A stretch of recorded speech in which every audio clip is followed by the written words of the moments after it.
Good morning, good afternoon, good evening. Welcome back sa ating channel. Sobrang lakas ng ulan. Hindi ako makababa. Tapos ko lang itanim yung mga order ng ating kaibigan na nag-design ng ating logo. Ayan. Tingnan nyo kung gaano kalakas yung ulan. So kahit na malakas ang ulan, malakas ang hangin, maniwala kayo sa hindi, nung super typhoon ay ganito rin yung setup namin. Hindi kami nagpapasok ng halaman. Never kami nagpasok ng halaman. Meron lang isa o dalawang beses nung pumutok yung taal. Kasi tabi lang kami ng Tagaytay. Dito kami sa GMA Cavite. Doon lang kami nagpasok ng mga plants. Hindi dahil takot kami kung saan, takot kami dun sa ashfall kasi yung ashfall mataas, sobrang taas ng minerals noon, which is mabilis ikamamatay ng mga carnivorous plant. Kaya tinago namin. Pero kung ulan, hangin, kayang-kaya ng ano yan, ng carnivorous plant na na kumbaga i-endure kasi yung iba nga dito tulad nun, yung nakikita sa dulo na yan. Yung bromeliads, ito nandito pala, ang dami kong sample dito. Itong bromeliads na carnivorous plant, saka itong mga helianthera, sa may helianthera. Ito, ay mga helianthera dito. Ano yan, kumbaga nakatanim yan sa taas ng bundok. So, mas malakas pa hangin dun kaysa dito. Kaya, kaya nila. So, dapat lang nga rin, syempre, basa yung media nyo. Kasi kung tuyo, lilipa rin talaga eh.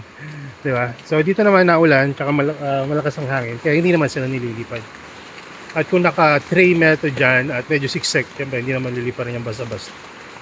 At lalo na kung yung mga paso ay medyo malaki, huwag kayong mag-alala.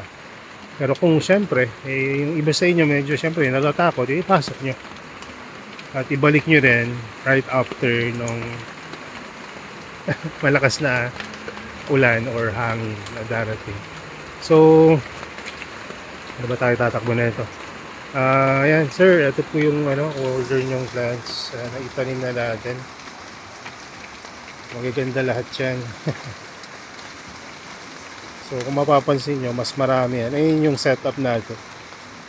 Nung 2K, no, kapag walang discount. Pero after discount, 1.6 to. Pero syempre dun sa gumawa ng ating logo, may malaki siyang discount. Dapat nga free na eh. Kaya syempre may capital din tayo dito. Nabigyan ko na yata siya ng plans before. Kung hindi pa siya na first na gawa niya ng aming mga logo. Ayan. Hindi ko alam kung nabigyan ko si sir. Pero ngayon ito yung pambawi natin.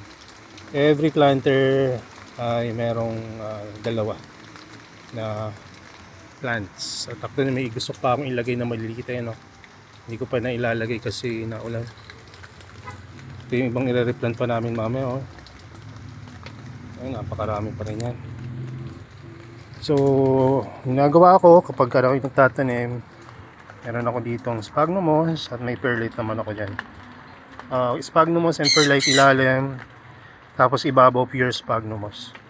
The reason bakit may pure sphagnum moss pa layer sa ibabaw, para pagka tulad nito mula na malakas hindi madumihan yung ating mga halaman. Kasi kung may perlite yan sa ibabaw, talon-talon yung perlite nyo kasi sobrang ganong perlite, pupunta sa traps, pupunta sa foliage nya, papasok sa mga growth points sa gilid.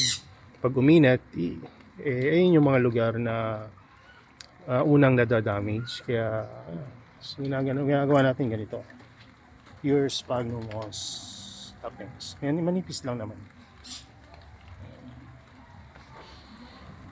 Ayan. So itong mga iba dyan, papalitan na natin ng media or dadagdagan natin pala ng media. Kasi kung okay naman, huwag na natin palitan. Yung mga papalitan lang natin, yung mga luma tulad yan, palitan na natin yan. Pero yung mga ganito, medyo goods na yan eh. Ayan. So yun lang muna. At bababa na tayo habang walang masyadong malakas na ulan. God bless and bye bye.